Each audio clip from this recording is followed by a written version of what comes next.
Send in the humans, I guess. Posted by u/realnectarine7986 over on r/hfy. It has been nearly 500 years since the war between the Huttec Systems Alliance and the Nakati Imperium began. 500 years of bloody back and forth over the frontier systems, now rendered nearly uninhabitable due to constant warfare. Nobody remembers how or why it started. Popular theories range from either side simply wanting to expand their respective territories to threats and assassination attempts on the other's leadership. Any record of the time was lost during the opening stages when both sides attacked the other with computer viruses to disable their respective economies. It didn't work. The Alliance and the Imperium are technologically nearly on the same level. And when one developed a new technology, it wasn't long before it was either stolen by the other side, or it was captured in battle and reverse engineered. It had gotten to the point where the level of technology on both sides was so high that scientists and inventors were struggling to improve on anything. Alliance Council Meeting. Are you insane? The Zoltan council member shouted at the Zictian council member. They will be slaughtered like vermin. I have to agree with my fellow council member there, another council member, this one from the Naban, stated. The human fleet, as large as it is far too technologically inferior to anything we or the enemy have at our disposal. Would you all shut up already and listen to the rest of the information?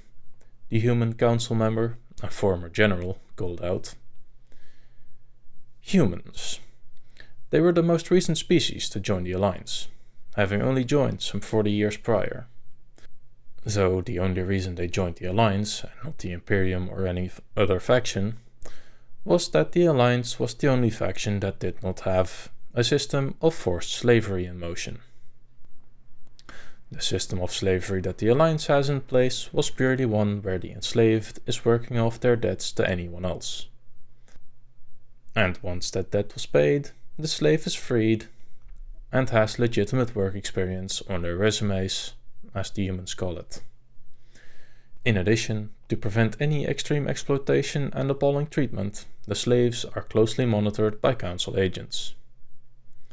Humanity, at that point, had only begun to colonize its neighboring star systems. With the help of the Alliance, their technology made leaps and bounds, though they were not at a level where the Alliance thought they would be useful in a war, mainly because the humans seemed to detest the idea of solely relying on energy and plasma-based weaponry across their armed forces. Though their shielding tech is considerable and their hyperdrives are in some ways superior to the FTL drives the Alliance uses. Not necessarily faster, but easier to produce and maintain. For God's sake, they still used kinetic projectile weapons, which were phased out millennia ago due to modern armor being able to withstand those ordinances. Sure, it worked, but why stick to something so primitive when something better and more effective existed? The Chichen council member nodded to his colleague in gratitude, the human's rough attitude allowing him to continue speaking. The humans have a saying: take a step back and look at the bigger picture. It pains me to say it, but my recent meeting with the human government has brought to light several factors that none of us have known about or even considered. He took a deep breath. The humans have a long-standing history of martial prowess. They are new to the galactic stage, and thus have a different perspective than what is standard amongst the galactic communities. In the last 10 years, they've analyzed every battle, every tactic used, and every strategy employed by both our forces, and that of the Imperium that we have on record. They have come up with hundreds of different strategies that we have never thought of in the last month alone. Their combat doctrine differs greatly from our own. He looked around the Great Hall, looking at the dozens of individuals staring back. Remember that time we invited the humans to a war game? How one single human division managed to hold off against 4 of our own, despite the disparity in technology. How they held the line, whilst their allies fled the field. Several council members either flinched or grimaced at the reminder. It had been a slaughter. "Oh, those guys were fresh trainees, not our veterans," the humans commented. "If our fresh trainees are capable of doing that, what's stopping you all from accepting the sentient council member's proposal? Why not let us prove our mettle?" The man lit a cigarette.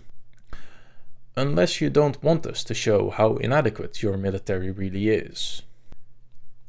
Even if we call on you now, it will take months or even years until," another council member began. 3 weeks, the human interrupted them, stunning everyone, even the sentient council member. "In 3 weeks, we will have a fleet ready for departure. I do hope that is fast enough." Numbly, all the council members sat down. "Good. I gotta go make a call. I'll see you all in a bit," the human said, extinguishing his cigarette on his boot as he left towards the communication center. "All right. Who is going to support the humans?" the Zoltan council member asked. The human was so insane that it was contagious. 3 weeks. That is absolute insane. 2 years later, humanity's entry into the war wrought a storm across the galaxy. Why wouldn't it? It took the humans around 2 months to breach the defenses of some of the most heavily defended cities on some frontier planets. Another month for them to capture their spaceports, and then another 2 weeks to sort through all of the soldiers who gave up after their lifeline was severed. All the while, the human fleets fought for dominance, and it became clear why the human council member was so insane. No, so sure of the odds.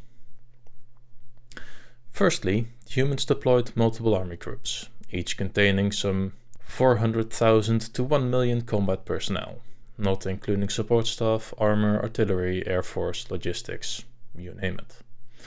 Secondly, the human fleet did not fire from a distance, even they admit their long-range capabilities are a tad lacking. Instead, they are insane enough to use their hyperdrives to land their ships right in between the Imperium's warships, and in the process deliver a literal hell upon the Imperial Navy. Thirdly, what no one other than the humans and maybe a few of the other young races realized, was that over the centuries following the abandonment of kinetic weapons in favor of energy-based weapons, the armor that had at one point been impervious to any sort of small kinetic fire had slowly been replaced by armor specifically designed for energy weapons.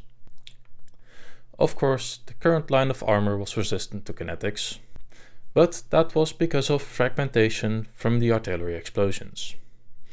The same problem also befell the ships of the galactic navies, metal giving way to energy-resistant ceramic composites. Those composites turned out to be rather brittle to mass-accelerated cannon rounds. The humans like to employ these as secondary armaments on anything bigger than a light cruiser.